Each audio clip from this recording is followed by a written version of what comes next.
Video शुरू करते हैं। आज हम पढ़ेंगे मैग्नेटिक फील्ड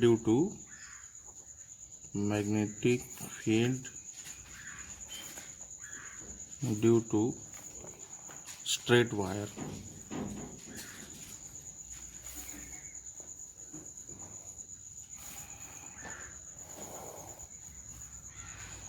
तो एक स्ट्रेट वायर है हमारे पास और हमको यहाँ से ए डिस्टेंस पर ये पॉइंट P है, यहीं पर हमको मैग्नेटिक फील्ड निकालना है। इसमें मान लेते हैं I करंट फ्लो कर रहा है,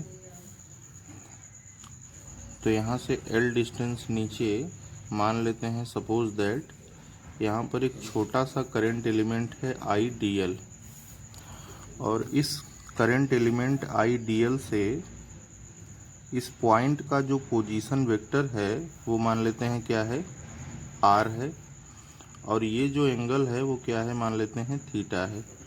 ये एंगल मान लेते हैं क्या है, फाई है। अब हम लोग क्या करते हैं कि इसके वायर के दोनों किनारे को हम लोग जो है इस पॉइंट से मिला देते हैं। मतलब ये इतना बड़ा वायर था, इसने बड़े वायर की वजह से पॉइंट A पर मैग्नेटिक फील्ड हमको पॉइंट P पर मैग्नेटिक फील्ड निकालना था। तो इसके दोनों किनारे को मान लीजिए कि हम इस तरह से ऐसे मिला दिए। तो ये जो ऊपर वाला एंगल है ये मान लेते हैं सपोज दैट फाई 2 है, और ये जो नीचे वाला टोटल एंगल है ये मान लेते हैं क्या है, फाई 1 है।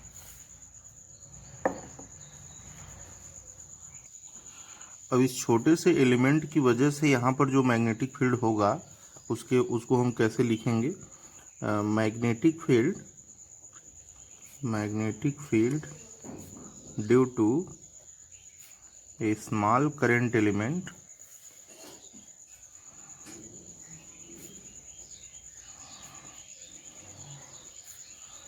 at a point P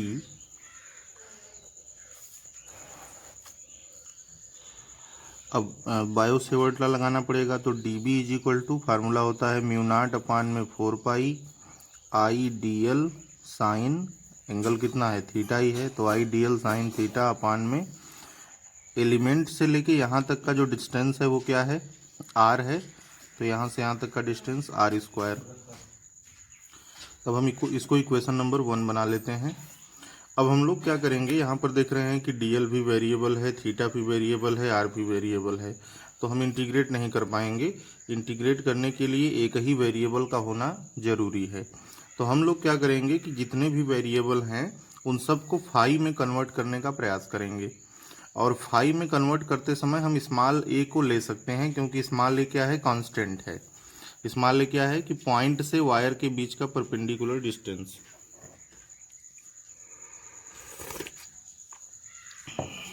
तो अब हमको क्या करना है, देखिए फ्रॉम फिगर, अब हमको थीटा को मान लीजिए बदलना है। तो ये 90 डिग्री है, ये फाई है और ये थीटा है, तो दोनों में रिलेशन क्या हुआ, theta plus phi is equal to 90। तो चेंज हो गया, theta is equal to 90 minus phi. इसको हम 2 बना लिए।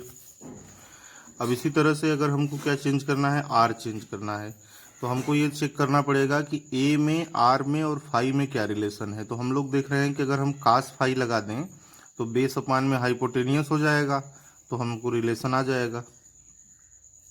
तो cos phi is equal to क्या आ जाएगा, बेस अपान में हाइपोटेनियस। तो R इज इक्वल टू हो जाएगा A अपान में कास फाई। इसका मतलब होगा R is equal to A sec phi. इसको हम लोग इक्वेशन नंबर 3 बना लिया। अब हम क्या करेंगे, DL को चेंज करेंगे। तो DL को चेंज करने के लिए पहले हमको L में, A में और फाई में रिलेशन चेक करना पड़ेगा।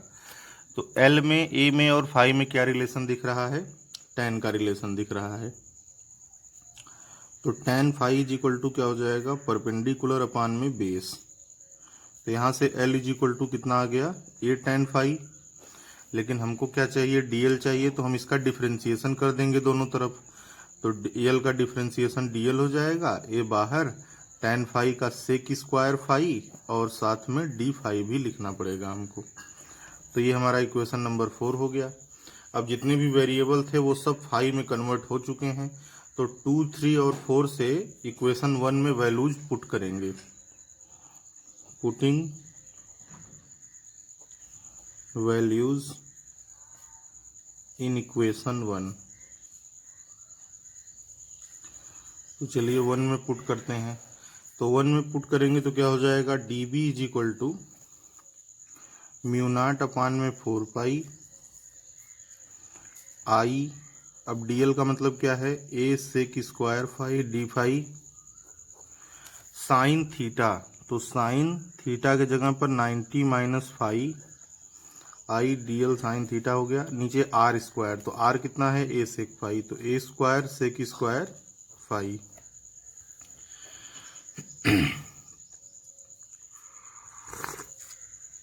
अब देखिए इसमें क्या क्या कैंसिल होगा, एक ठो ए से एक ठो ए कैंसिल हो जाएगा, सेक स्क्वायर फाई से सेक स्क्वायर फाई कैंसिल हो जाएगा। अब जो बच रहा है उसको अगर हम लोग बगल में लिखें तो क्या दिखेगा हमको,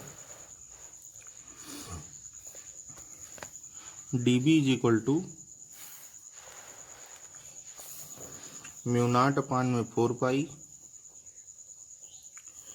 आई। अब sine 90 minus phi cos phi हो जाएगा, d phi divide by a. अब टोटल मैग्नेटिक फील्ड निकालने के लिए क्या करना पड़ेगा, इंटीग्रेट करना पड़ेगा। Total magnetic field integration d B is equal to mu nought upon में 4 पाई बाहर, आई बाई ए भी कांस्टेंट है वो भी बाहर, कास फाई डी फाई। लेकिन साथ ही साथ हमको एंगल पर ध्यान देना पड़ेगा, लिमिट यहाँ पर लगानी पड़ेगी। तो लिमिट के लिए हमको यहाँ पर चेक करना पड़ेगा। देखिए ये जो फाई है वो कहाँ से शुरू हो रहा है, फाई 1 से शुरू होकर के फाई 2 तक जा रहा है। तो ये नीचे वाले एंगल को हम निगेटिव में लेते हैं। तो ये देखिए नीचे एंगल है जो फाई 1 है, तो लिमिट हमारा होगा -φ1 टू φ2। और दोनों एंगल अगर एक ही तरफ होते तो हम पॉजिटिव दोनों को लेते, लेकिन ये वाला एंगल जो है निगेटिव में है, तो हमारा जो लिमिट हो जाएगा वो क्या हो जाएगा, हमारा -φ1 से φ2। अब हम लोग dB का मतलब b हो गया, म्यू नॉट अपान में 4 pi I by A, cos phi का हो जाएगा साइन फाई इंटीग्रेशन -φ1 इधर φ2। अब लिमिट रखने की बारी आ गई, तो लिमिट रख देते हैं।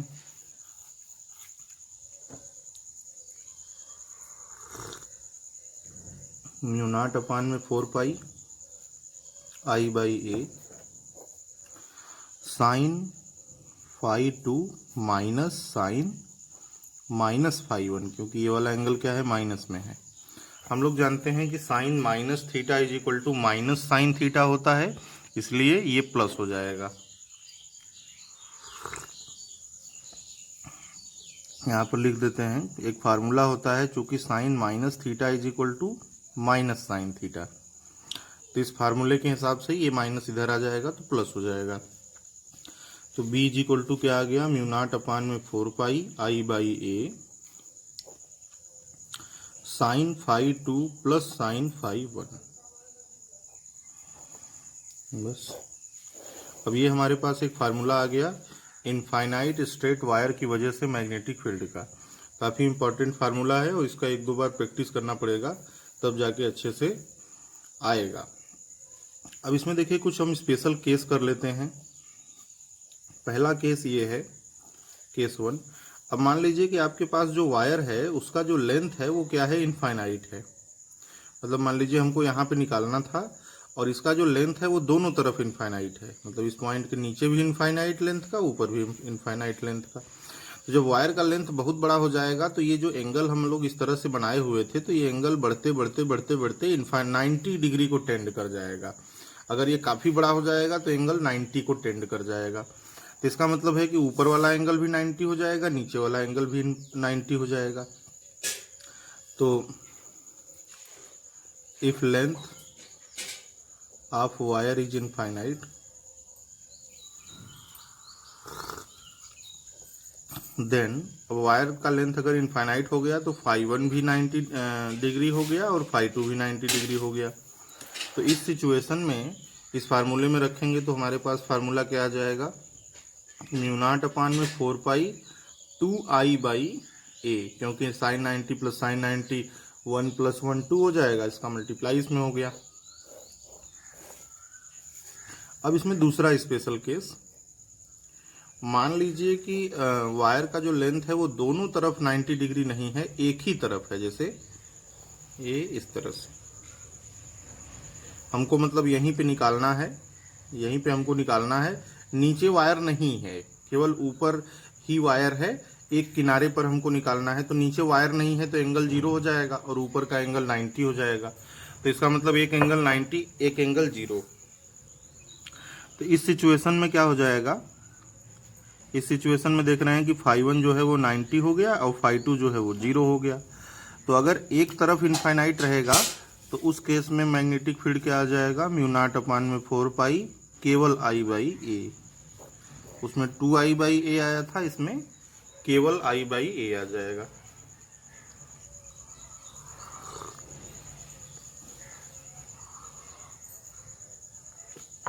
अब आइए इस पर कुछ एग्जाम्पल करते हैं, फिर आगे बढ़ते हैं।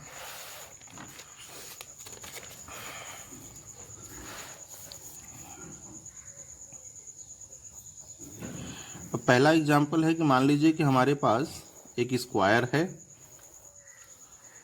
और इस स्क्वायर में I करंट फ्लो कर रहा है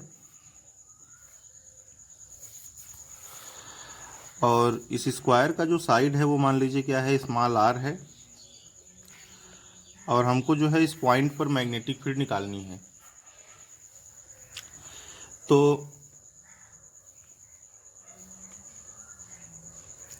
अब हमको वो फार्मूला लगाना है। तो पहले अच्छा, सबसे पहली बात ये कि चारों वायर की वजह से जो मैग्नेटिक फील्ड होगा वो ऊपर की तरफ होगा। पहले हम यहाँ पे लिख लेते हैं कि find magnetic field at O, इस तरह से समझ जाइए। तो हमको यहाँ पर मैग्नेटिक फील्ड निकालनी है। तो हमको सबसे पहले क्या करना पड़ेगा, हम लोग ये देख रहे हैं कि चारों वायर की वजह से जो मैग्नेटिक फील्ड का डायरेक्शन होगा वो क्या होगा, सेम होगा।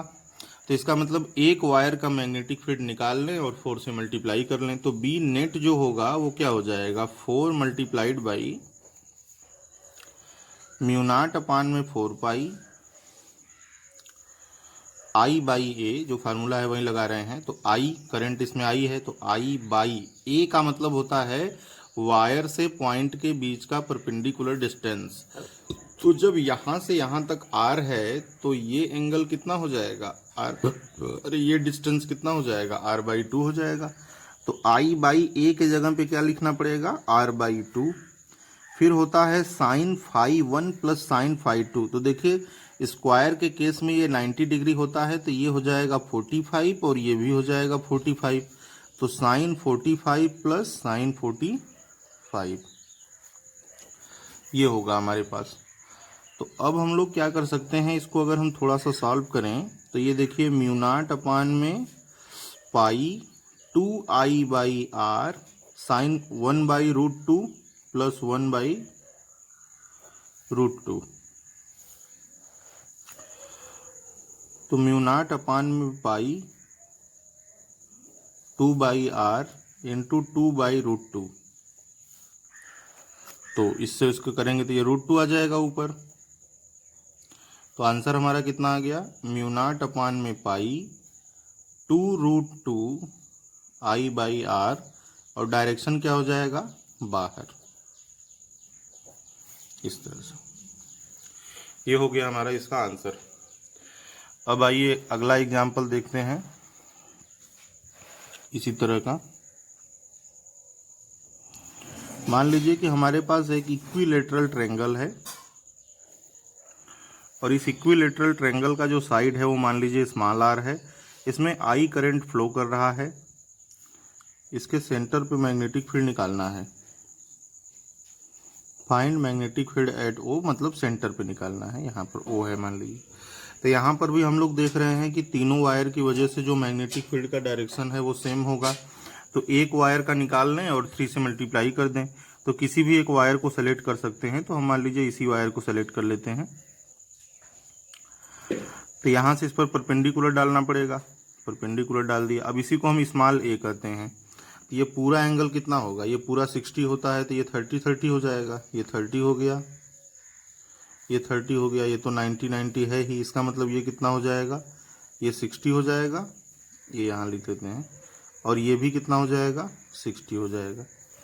तो हमको फाई 1 और फाई 2 तो पता चल गया, ए नहीं पता चला। तो ए निकालने के लिए क्या करें, अब देखिए ये पूरा जो लेंथ है वो स्मॉल आर है, तो ये वाला चीज़ कितना हो जाएगा, r/2 हो जाएगा, क्योंकि हम यहाँ से परपेंडिकुलर डालेंगे तो वो मिड पॉइंट पर आएगा। तो हमको ए निकालने के लिए हम क्या लगा दें, tan 60 लगा दें, परपेंडिकुलर अपान में बेस। तो tan 60 हो जाएगा परपेंडिकुलर अपान में बेस। तो r/2a is equal to tan 60 √3 होता है। तो a इज इक्वल टू कितना हो जाएगा, r/2 √3 हो जाएगा। तो अब देखिए हमको a भी पता चल गया।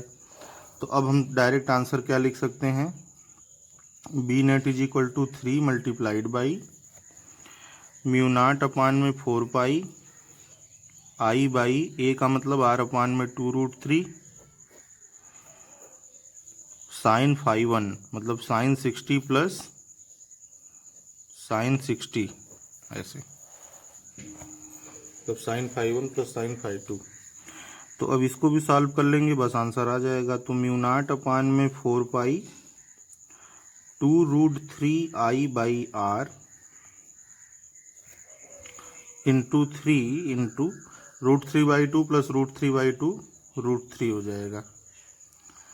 तो कितना हो जाएगा, μ0/4 पाई i बाई r, और इसका मल्टीप्लाई इसमें करेंगे तो 3 का मल्टीप्लाई 3 में 9 का इंटू 2 में 18, तो इंटू 18 भी आ जाएगा। तो ये आंसर हो गया हमारा।